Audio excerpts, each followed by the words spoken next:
2 Samuel chapter 17. Ahithophel said to Absalom, I would choose 12,000 men and set out tonight in pursuit of David. I would attack him while he is weary and weak. I would strike him with terror, and then all the people with him will flee. I would strike down only the king and bring all the people back to you. The death of the man you seek will mean the return of all. All the people will be unharmed. This plan seemed good to Absalom and to all the elders of Israel. But Absalom said, Summon also Hushai the Archite, so we can hear what he has to say. When Hushai came to him, Absalom said, Ahithophel has given this advice. Should we do what he says? If not, give us your opinion. Hushai replied to Absalom, The advice Ahithophel has given is not good this time. You know your father and his men. They are fighters and as fierce as a wild bear robbed of her cubs. Besides, your father is an experienced fighter. He will not spend the night with the troops. Even now, he is hidden in a cave or some other place. If he should attack your troops first, whoever hears about it will say, There has been a slaughter among the troops who follow Absalom. Then even the bravest soldier, whose heart is like the heart of a lion, will melt with fear, for all Israel knows that your father is a fighter and that those with him are brave. So I advise you, let all Israel, from Dan to Beersheba, as numerous as the sand on the seashore, be gathered to you, with you yourself leading them into battle. Then we will attack him wherever he may be found, and we will fall on him as dew settles on the ground.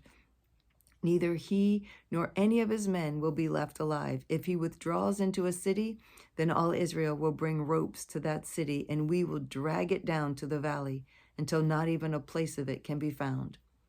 Absalom and all the men of Israel said, The advice of Hushai the Archite is better than that of Ahithophel. For the Lord had determined to frustrate the good advice of Ahithophel in order to bring disaster on Absalom. Hushai told Zadok and Abiathar, the priests, Ahithophel has advised Absalom and the elders of Israel to do such and such, but I have advised them to do so and so. Now send a message immediately and tell David, Do not spend the night at the fords in the desert, cross over without fail, or the king and all the people with him will be swallowed up. Jonathan and Ahimaaz were staying at En Rogel. A servant girl was to go and inform them, and they were to go and tell King David, for they could not risk being seen entering the city. But a young man saw them and told Absalom. So the two of them left quickly and went to the house of a man in Bahurim. He had a well in his courtyard, and they climbed down into it. His wife took a covering and spread it out over the opening of the well and scattered grain over it. No one knew anything about it. When Absalom's men came to the women at the house, they asked, Where are Ahimaaz and Jonathan? The woman answered them, They crossed over the brook. The men searched but found no one, and they returned to Jerusalem. After the men had gone, the two climbed out of the well and went to inform King David. They said to him, Set out and cross the river at once. Ahithophel has advised such and such against you. So David and all the people with him set out and crossed the Jordan. By daybreak, no one was left who had crossed the Jordan. When Ahithophel saw that his advice had not been followed, he saddled his donkey, set out for his house in his hometown. He put his house in order and then hanged himself. So he died and was buried in his father's tomb. That's so sad. David went to Mahanaim, and Absalom crossed the Jordan with all the men of Israel.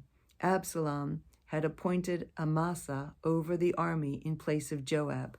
Amasa was the son of the man named Jether, an Israelite who had married Abigail, the daughter of Nahash, and sister of Zeruiah, the mother of Joab. The Israelites and Absalom camped in the land of Gilead.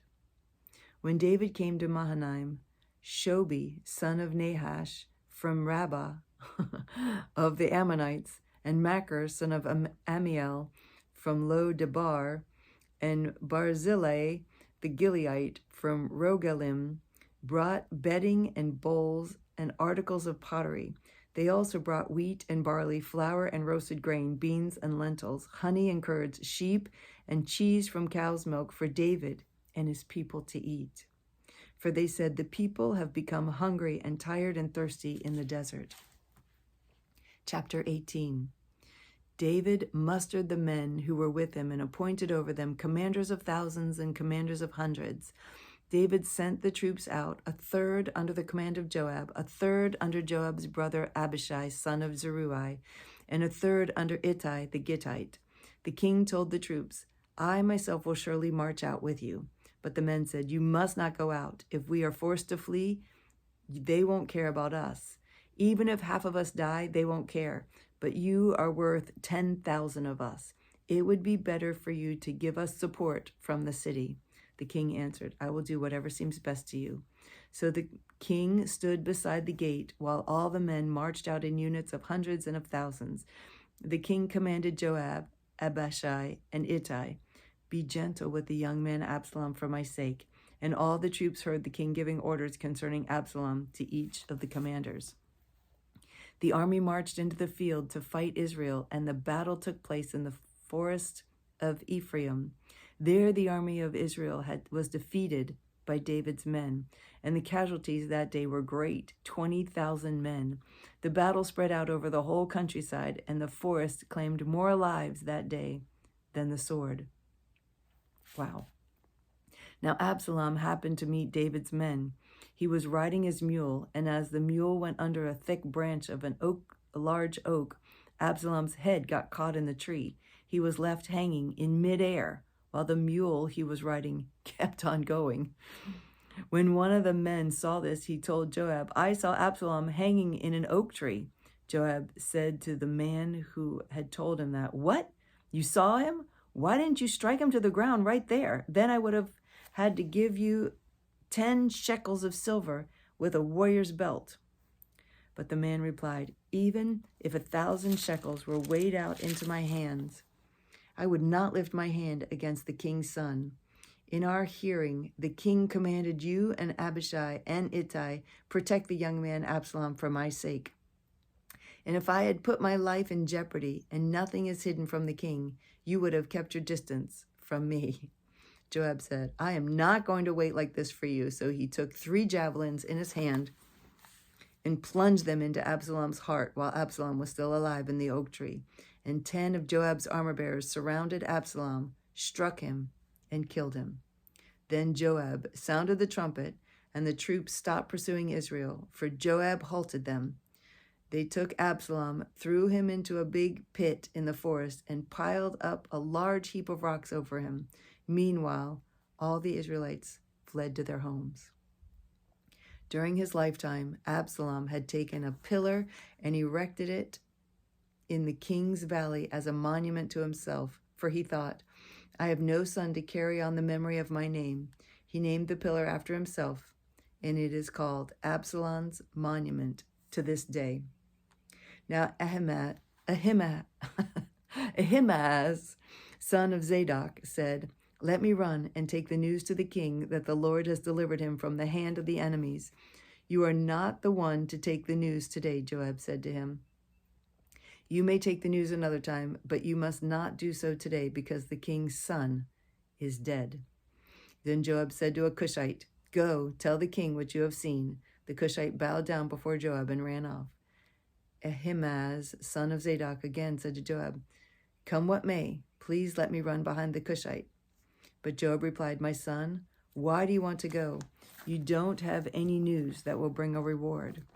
He said, come what may, I want to run. So Joab said, run. Then Ahimaaz ran by way of the plain and outran the Cushite. While David was sitting between the inner and outer gates, the watchman went up to the roof of the gateway by the wall. As he looked out, he saw a man running alone. The watchman called out to the king and reported it. The king said, if he is alone, he must have good news. And the man came closer and closer. Then the watchman saw another man running, and he called down to the gatekeeper, look, another man running alone. The king said, he must be bringing good news too. The watchman said, it seems to me that the first one runs like Ahimaaz, son of Zadok. He's a good man, the king said. He comes with good news. Then Ahimaaz called out to the king, all is well. he bowed down before the king with his face to the ground and said, "Praise be to the Lord your God. He has delivered up the men who lifted their hands against the Lord my king." The king asked, "Is the young man Absalom safe?" Ahimaaz answered, "I saw great confusion just as Joab was about to send the king's servant and me, your servant, but I don't know what it was." The king said, "Stand aside and wait here." So he stepped aside and stood there. Then the Cushite arrived and said, "My lord the king, hear the good news. The Lord has delivered you today from all that rose up against you." The king asked the Cushite, "Is the young man Absalom alive?" The Cushite replied, "May the enemies of my lord the king and all who rise up to harm you be like that young man." The king was shaken. He went up to the room over the gateway and wept. As he went, he said, "Oh, my son Absalom, my son Absalom, if only I had died instead of you. Oh, Absalom, my son, my son." Joab was told, "The king is weeping and mourning for Absalom." And for the whole army, the victory that day was turned into mourning, because on that day the troops heard it said, "The king is grieving for his son." The men stole into the city that day as men steal in who are ashamed when they flee from battle. The king covered his face and cried aloud, "Oh, my son Absalom! Oh, Absalom, my son, my son!" Then Joab went into the house to the king and said, "Today you have humiliated all your men who have just saved your life and the lives of your sons and daughters and the lives of your wives and concubines. You love those who hate you and hate those who love you. You have made it clear today that the commanders and their men mean nothing to you. I see that you would be pleased if Absalom were alive today and all of us were dead. Now go out and encourage your men. I swear by the Lord that if you don't go out, not a man will be left with you by nightfall. This will be worse for you than all the calamities that have come upon you from your youth until now." So the king got up, took his seat in the gateway. When the men were told, "The king is sitting in the gateway," they all came before him. Meanwhile, the Israelites had fled to their homes. Throughout the tribes of Israel, the people were all arguing with each other, saying, "The king delivered us from the hand of our enemies. He is the one who rescued us from the hand of the Philistines. But now he has fled the country because of Absalom. And Absalom, whom we anointed to rule over us, has died in battle. So why do you say nothing about bringing the king back?" King David sent this message to Zadok and Abiathar the priests. "Ask the elders of Judah, why should you be the last to bring the king back to the palace, since what is being said throughout Israel has reached the king and his quarters? You are my brothers, my own flesh and blood, so why should you be the last to bring back the king? And say to Amasa, are you not my own flesh and blood? May God deal with me, be it ever so severely, if from now on you are not the commander of my army, in place of Joab." He won over the hearts of all the men of Judah, as though they were one man. They sent word to the king, "Return, you and all your men." Then the king returned and went as far as the Jordan.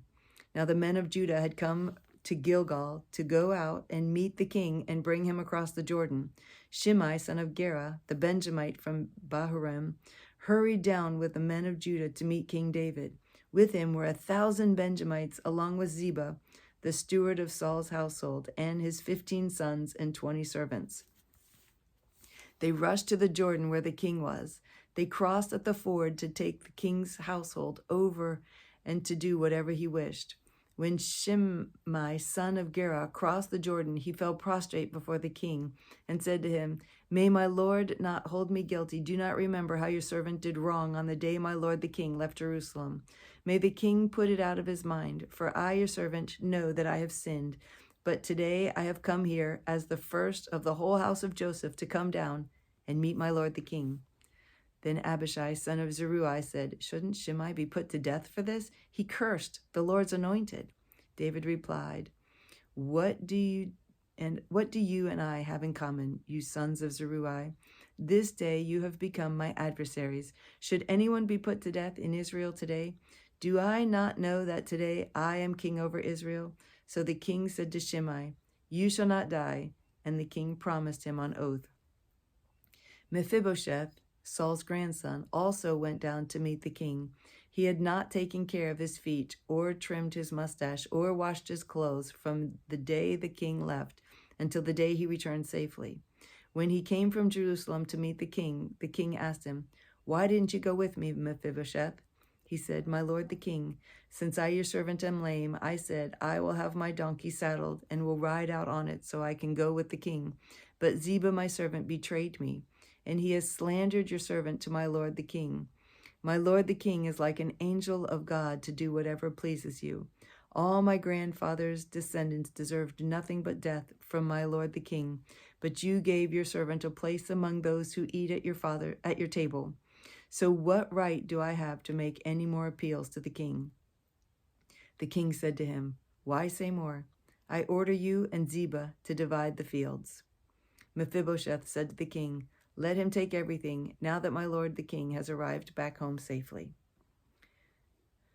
Barzillai the Gileadite also came down from Rogelim to cross the Jordan with the king and to send him on his way from there. Now Barzillai was a very old man, 80 years of age. He had provided for the king during his stay in Mahanaim, for he was a very wealthy man. The king said to Barzillai, "Cross over with me and stay with me in Jerusalem, and I will provide for you." But Barzillai answered the king, "How many more years will I live, that I should go up to Jerusalem with the king? I am now 80 years old. Can I tell the difference between what is good and what is not? Can your servant taste what he eats and drinks? Can I still hear the voices of men and women singers? Why should your servant be an added burden to the Lord the king? Your servant will cross over the Jordan with the king for a short distance, but why should the king reward me in this way? Let your servant return, that I may die in my own town near the tomb of my father and mother. But here is your servant Kimham. Let him cross over with my lord the king. Do for him whatever pleases you." The king said, "Kingham shall cross over with me, and I will do for him whatever pleases you, and anything you desire from me, I will do for you." So all the people crossed the Jordan, and then the king crossed over. The king kissed Barzillai and gave him his blessing, and Barzillai returned to his home. When the king crossed over to Gilgal, Kimham crossed with him. All the troops of Judah and half the troops of Israel had taken the king over.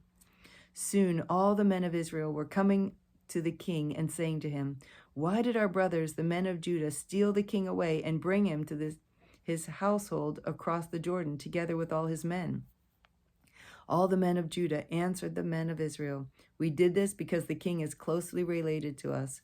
Why are you angry about it? Have we eaten any of the king's provisions? Have we taken anything for ourselves?" Then the men of Israel answered the men of Judah, "We have 10 shares in the king, and besides, we have a greater claim on David than you have. So why do you treat us with contempt? Were we not the first to speak of bringing back our king?" But the men of Judah responded even more harshly than the men of Israel. Like little kids fighting over the king.